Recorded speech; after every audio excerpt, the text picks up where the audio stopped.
Hello, this is Gio. Hey, look what we have here. We have a light in an old basement. Basically, we're in a basement of a house from the 1920s, and I kind of wanted to show you an example of really bad wiring. And in fact, this could be deadly wiring. And as you can see here, I have a light right here, which was just put in to replace this light, but I was trying to figure out how this thing was originally wired. And I think I figured it out. And it could have been deadly, not only to me, but other occupants of this home. So one thing to note about old homes is that they use what was called knob and tube wiring. As you can see here, this is kind of all hodgepodge together, but essentially there are two wires. One of them is hot and one of them is the neutral, or one's would be considered the black wire, one's the white wire. And they're typically separated, as you can see here. And so this would go into a traditional fuse box. And if, the averages go above that, the fuse will break, etc. But one thing to know, unlike modern wire, as you can see here, where you would have a ground wire, a white wire, and a black wire all in one line, in the olden days, they would separate the hot and neutral in separate rails, as you can see there. Now, this in itself, although it's very old, isn't necessarily what's wrong with this wiring. The issue is because they are separate wires, a lot of people, especially amateur electricians who are in their home, tend to mix and match the hot and neutral wires depending on what they're trying to wire up. And sometimes you can mix two circuits in one electric box, as you can see here. And this is exactly what's going on here. So we have knob and tube wiring, one's hot, one's neutral, coming in and joining into one wire, as you can see right here. And then you can see it coming through the floor joist right here and into this box right here, where it splits up into its exposed grounding wire. And then you have a white wire, neutral wire, and a black hot wire right there. And that actually gets tied together, and then those exit the box through here. So this is basically a continuation of this line right here. It's just spliced in this box. And so this wire right here and there would be on a single circuit. So if you turn off the breaker in the panel, both these should turn off if you've selected the right breaker.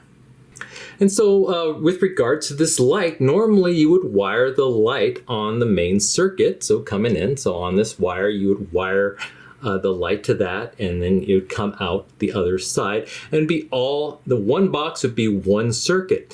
But in this case, you see this wire right here, which is coming in, that comes up here, and actually is just a single wire. It is not two wires, but it's a single knob and tube wiring come into this box.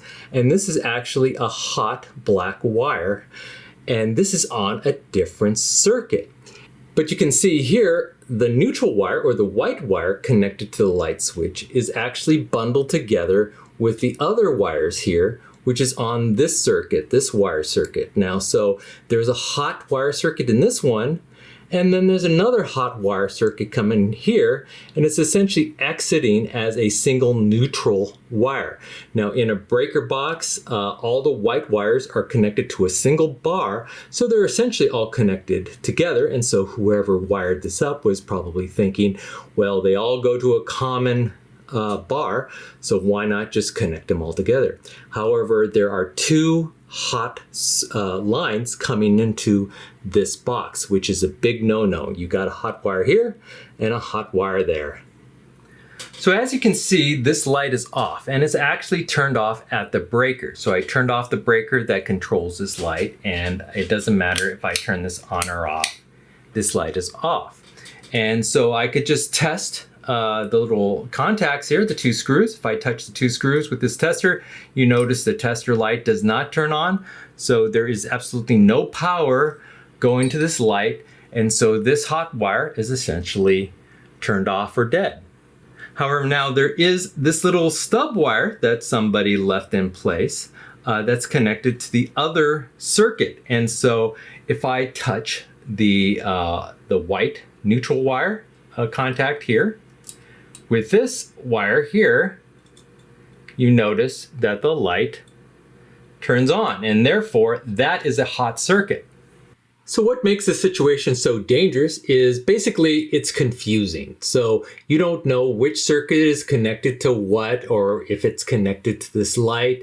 And so you could accidentally touch the hot circuit when you were thinking that you were touching the dead circuit. So it's just a confusion.